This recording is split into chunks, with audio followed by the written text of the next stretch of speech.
అందరికీ నమస్తే. నిన్న సీఎం రేవంత్ రెడ్డి గారి సమక్షంలో ఒక రివ్యూ జరిగింది. రివ్యూ సమావేశం. దానికి మంత్రులు, ఆ శాఖలకు సంబంధించిన మంత్రులు, ఈ డిపార్ట్మెంట్కి సంబంధించిన మంత్రులు, excise, sales tax and mining, stamps and registration, transport, finance minister అందరూ ఈ సమావేశానికి అటెండ్ అయినారు. ఈ అంశాల మీద చర్చించారు. ఏంటంటే ఆదాయం పెంచుకోవడం ఎలా, ఆదాయం ఎలా పెంచాలి. Good subject. నిజానికి రివ్యూ చేయాలనుకుంటే చాలా సబ్జెక్టులు ఉన్నాయి. నిరుద్యోగుల ఇష్యూ ఉంది, ప్రభుత్వ పథకాల వ్యవహారం ఉంది, ఇట్లా చాలా రివ్యూస్ చేయొచ్చు. బట్ గవర్నమెంట్ దీనికి ప్రియారిటీ ఇచ్చింది. ఆదాయం పెంచుకోవడం ఎలా, ఆదాయం పెంచుకుంటేనే కదా మిగతా స్కీమ్స్ అమలు చేసేది, ఆదాయం వస్తేనే కదా, డబ్బులు వస్తేనే కదా మనం ఇచ్చిన హామీలు అమలు చేయాలనేది ప్రధాన ఉద్దేశం ఉండొచ్చు. కానీ దీనిలో ఈ sales tax, mining, stamps and registration, transport, వీటి ఆదాయం పెంచుకోవడానికి ఎవరికి ఎలాంటి అభ్యంతరం లేదు. ఎందుకంటే సేల్స్ ట్యాక్స్ పెంచాలంటే బాగా అమ్మకాలు, కొనగాలు అవన్నీ జరుగుతూ ఉండాలి. మైనింగ్, అక్రమ మైనింగ్ మస్తు జరుగుతుంది హైదరాబాద్లో. హైదరాబాద్ చుట్టూ, తెలంగాణలో చాలా జరుగుతుంది, హైదరాబాద్ చుట్టూ కూడా జరుగుతుంది. ఔటర్ రింగ్ రోడ్ చుట్టూ కూడా చాలా మైనింగ్స్ పర్మిషన్ తీసుకునేది కొంత, అసలు పర్మిషన్స్ లేకుండా జరిగేది ఇంకా కొంత, అసలు చాలా జరుగుతున్నాయి మైనింగ్ వ్యవహారాల్లో. అసలు దానిలో స్థానిక ఎమ్మెల్యేలు కూడా ఇన్వాల్వ్ అయి ఉన్నారు చాలామంది. దానిలో చాలామంది స్థానిక కాంగ్రెస్ నేతలు కూడా ఇన్వాల్వ్ అయి ఉన్నారు మైనింగ్లో. ఈ ఇసుక దందా ఎక్కడ నడుస్తుందో మీకు తెలుసు, మైనింగ్లో భాగమే అది కూడా. ఇసుక దందా ఎక్కడెక్కడ నడుస్తుంది, ఎవరెవరు పేర్లు బయటకు వచ్చినాయి, అసలు ఎక్కడ బయట తెలంగాణలో ఇసుక దందా ఎట్లా నడుస్తుంది, రాత్రిలో లారీలు బుయ్ బుయ్ బుయ్ అని ఎట్లా తిరుగుతున్నాయి అవన్నీ మనకు తెలుసు. కాబట్టి ఇవన్నీ కంట్రోల్ చేస్తే మైనింగ్ మీద మీకు అమౌంట్ పెరిగే అవకాశం ఉంటుంది. మైనింగ్ చాలా ఇంపార్టెంట్ గవర్నమెంట్కి వచ్చే ఆదాయం. రైట్. స్టాంప్స్ అండ్ రిజిస్ట్రేషన్ అంటే రియల్ ఎస్టేట్ పెరగాలి, అది ప్రస్తుతం పడుకొని ఉన్నది. ట్రాన్స్పోర్ట్ ఆల్రెడీ ఉచిత బస్సు పెట్టినరు, ఇంకా నడుస్తుంది, అది వేరే విషయం. అయితే దీనిలో ఆబ్జెక్షనబుల్ ఏంటంటే ఎక్సైజ్ డిపార్ట్మెంట్కి సంబంధించిన రివ్యూ కూడా ఆదాయం పెంచే డిపార్ట్మెంట్ కింద జమ చేసి ప్రభుత్వం పిలవడం అనేది ఒక ఆక్షేపణీయమైన వ్యవహారం. గత ప్రభుత్వంలో 32,000 కోట్ల రూపాయలు ఎక్సైజ్ ద్వారా, అంటే మందు అమ్మడం ద్వారా 32,000 కోట్ల రూపాయలు తీసుకొచ్చి అవే డబ్బులను వివిధ రకరకాల స్కీమ్ కింద జనాలకి ఇవ్వడాన్ని తీవ్ర అభ్యంతరం వ్యక్తం చేసిన సమాజం. ఈవెన్ ఇప్పుడున్న కాంగ్రెస్ నేతలు, అప్పుడు ప్రతిపక్షంలో ఉన్న వాళ్ళు కూడా ప్రభుత్వాన్ని మందు మీద వెళ్ళి నడిపిస్తున్నారు అని, ఇదంతా లిక్కర్ ప్రభుత్వం అని చాలా కామెంట్స్ చేసింది, చాలా విమర్శలు చేసిండ్రు. ఇప్పుడు వీళ్ళు వచ్చినాక ఏం చేస్తున్నారంటే దీన్ని కొనసాగిస్తున్నారు. కొనసాగించడం అంటే మామూలు కొనసాగించడం కాదు. 32,000 కోట్ల రూపాయలు అంతకుముందు ప్రభుత్వం టార్గెట్ పెట్టుకొని పనిచేస్తే ఈ గవర్నమెంట్ వచ్చేసి 45,000 కోట్లు టార్గెట్ పెట్టుకున్నది. ఎక్సైజ్ ద్వారా 45,000 కోట్ల రూపాయలు టార్గెట్, ఎవ్రీ ఇయర్ 45,000 కోట్ల రూపాయలు రావాలంట. ఇది టార్గెట్ పెట్టుకొని ఈ రివ్యూ ఒకటి నడిచింది. దీని మీద అసలు విషయం ఏంటంటే మద్యం విషయంలో చూడండి ఒకసారి, చాలా విచిత్రమైన నిర్ణయాలు. ఎన్నికలప్పుడు మద్యం అమ్మకాలు, విక్రయాలు ఎక్కువ జరిగినప్పటికీ అంత మేరకు ఆదాయం పెరగడానికి కారణాలను సీఎం ఆరాధించారు. అక్రమ మద్యం రవాణాకు అడ్డుకట్ట వేయాలని, ఎక్కడుంది అక్రమ మద్యం? ఆల్రెడీ వేరే రాష్ట్రాల నుంచి, గోవా నుంచో అక్కడి నుంచి వచ్చే దాని మీద కూడా ట్యాక్స్లు వేస్తున్నారు. ఇక్కడ ఎయిర్పోర్ట్లో పట్టుకుంటున్నారు. తర్వాత నాన్ డ్యూటీ పెయిడ్ లిక్కర్ను అరగడితే ఆదాయం పెరిగే అవకాశం ఉందని చర్చ జరిగింది.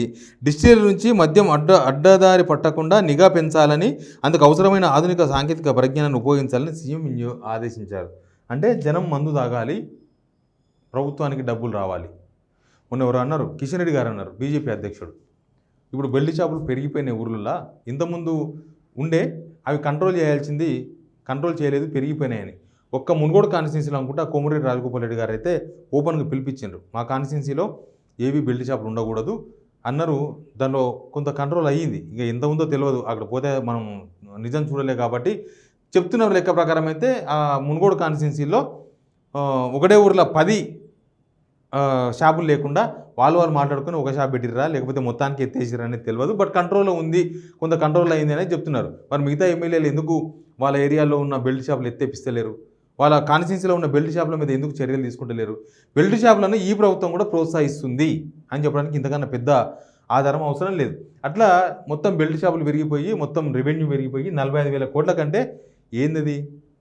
మనం తాగాలి, మన ఆరోగ్యం పాడు చేసుకోవాలి, తర్వాత మళ్ళీ మనం హాస్పిటల్స్ పెట్టాలి, తర్వాత వీళ్ళు స్కీమ్స్ ద్వారా, రకరకాల స్కీమ్స్ ద్వారా మళ్ళీ మనకు ఇస్తారన్నమాట. ఇవేం ఫ్రీగా ఇచ్చేది కావు. ఏ గవర్నమెంట్ అయినా ఈ 45,000 కోట్లలోనే ఆల్మోస్ట్ కొన్ని స్కీమ్స్ అని కూడా అయిపోతాయి. గవర్నమెంట్ ఇచ్చే స్కీమ్స్ అన్ని కూడా ఈ 45 కోట్లు అయిపోతాయి. మన ఆరోగ్యం ఖరాబ్ చేసుకొని మనం డబ్బులు ఖర్చు పెడితే ఆ డబ్బులు తీసుకొచ్చి మనకు స్కీమ్స్ రూపంలో జనాలకు అందజేసే వ్యవహారం ప్రస్తుతం అన్ని ప్రభుత్వాలు చేస్తూ ఉన్నాయి.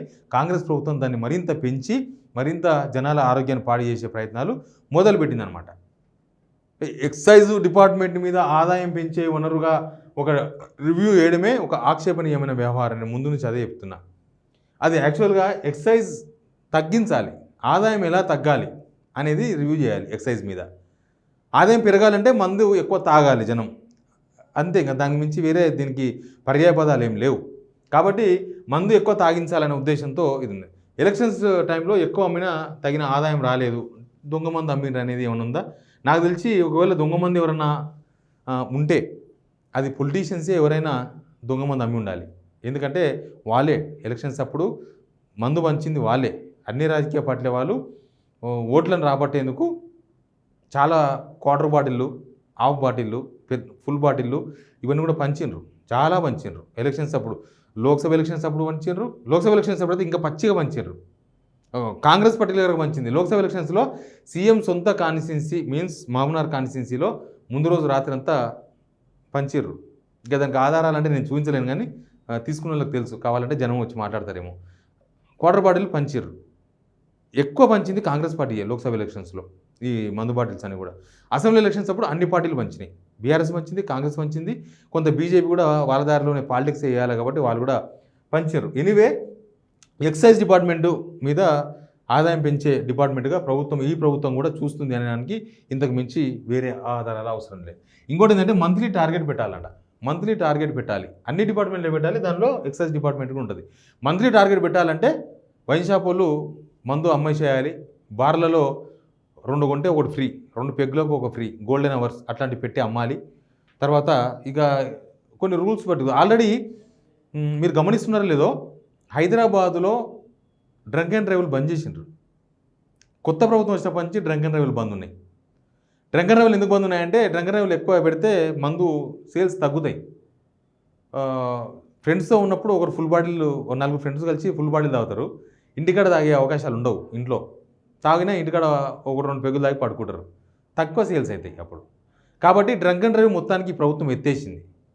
మీరు గమనించండి, ఎక్కడైనా సరే మనకి ఇక్కడ ఈ మధ్యకాలంలో డ్రంక్ అండ్ డ్రైవ్ సంబంధించిన విజువల్స్ కానీ ఆ వీడియోస్ కానీ బయటకు వస్తలేవు. ఎందుకంటే అసలు డ్రంక్ అండ్ డ్రైవే లేదు. డ్రంక్ అండ్ డ్రైవ్ మొత్తం క్లోజ్ అయిపోయింది. ఆ స్కీమ్ ఎత్తేసినారు మార్పులో భాగంగా. అట్లా మంత్లీ టార్గెట్లు పెట్టి అమ్మాలి. తర్వాత every first week review, CM గారే రివ్యూ చేస్తారంట ఎవ్రీ ఫస్ట్ వీక్. ఎట్లా అమ్మిండ్రు, ఏంది, ఏం కదా, అన్ని డిపార్ట్మెంట్లో భాగంగా ఎక్సైజ్. వీళ్ళు ఎక్సైజే ఫస్ట్ డిపార్ట్మెంటు ఆదాయం పెంచే దాంట్లో. ఇప్పుడు ఇవన్నీ ఏమున్నాయి, ఏం లేవు కదా. ఇది రెగ్యులర్గా వచ్చేది వస్తుంది. మైనింగ్ అనేది కంట్రోల్ చేస్తే వస్తుంది, మీరు కంట్రోల్ కావాలి.